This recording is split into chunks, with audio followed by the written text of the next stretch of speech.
जय श्री गणेश। राधे राधे दोस्तों, कैसे हैं आप सभी। उम्मीद करते हैं आप सभी एकदम बढ़िया होंगे, खुश होंगे। भोलेनाथ की कृपा आप सभी पर हमेशा बनी रहे। दोस्तों, आप सभी को आज सुनाते हैं आषाढ़ अमावस्या व्रत की कथा।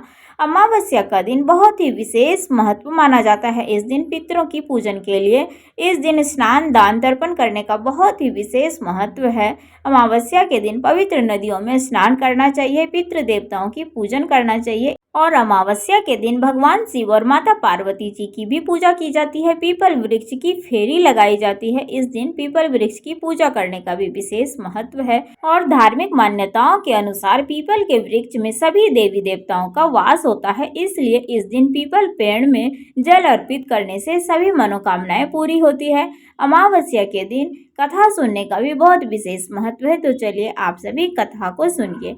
एक समय की बात है, एक ब्राह्मण अपनी पत्नी के साथ रहता था।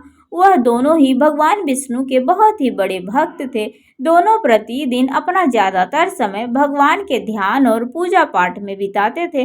ब्राह्मण का घर धन धान्य से भरा हुआ था, किंतु संतान न होने के कारण यह दंपति अत्यंत दुखी रहता था। एक दिन ब्राह्मण ने अपनी पत्नी से कहा, मैं तपस्या करने के लिए वन में जा रहा हूँ। इसके बाद वह भगवान पर भरोसा और संतान की कामना को लेकर वन में तपस्या करने के लिए चला गया। ब्राह्मण को कठोर तपस्या करते हुए कई वर्ष बीत गए, लेकिन उसे फल की प्राप्ति नहीं हुई।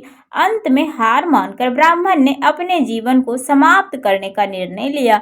अपने जीवन समाप्त करने के बारे में सोचकर उसने पेड़ की डाली पर फांसी का फंदा डाल दिया और अपने गले पर बांधने लगा। तभी वहां पर सुख अमावस्या प्रकट होकर बोली, हे ब्राह्मण, तुम्हारे भाग्य में 7 जन्म तक कोई संतान नहीं लिखी है, किंतु मैं तुम्हें 2 कन्या का वरदान देती हूँ। तुम अपनी एक कन्या का नाम अमावस्या रखना और दूसरी का नाम पूनम रख देना। तुम अपनी स्त्री से कहना कि वह 1 वर्ष तक सुख अमावस्या का व्रत रखे और अमावस्या के दिन 1 कटोरी चावल भरकर उस पर दक्षिणा रखकर दान कर दे। सुख अमावस्या की बातें सुनकर जब ब्राह्मण घर आया, ये पूरा वृतांत उसने अपनी पत्नी को सुनाया। सुख अमावस्या का आदेश अनुसार ब्राह्मणी ने व्रत रखना आरंभ कर दिया। कुछ दिनों के बाद ब्राह्मण के घर 2 कन्याओं ने जन्म लिया, जिसमें से एक कन्या का नाम अमावस्या और दूसरी का नाम पूनम रखा। जब ब्राह्मण की दोनों बेटियां बड़ी हुई तो ब्राह्मण ने उनका विवाह कर दिया। बड़ी बहन अमावस्या धार्मिक प्रवृत्ति की थी।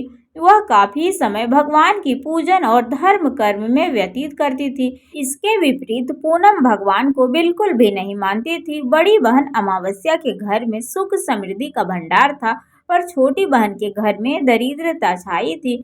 जब बड़ी बहन अमावस्या को अपनी छोटी बहन पूनम के बारे में पता चला तो वह बहुत दुखी हुई।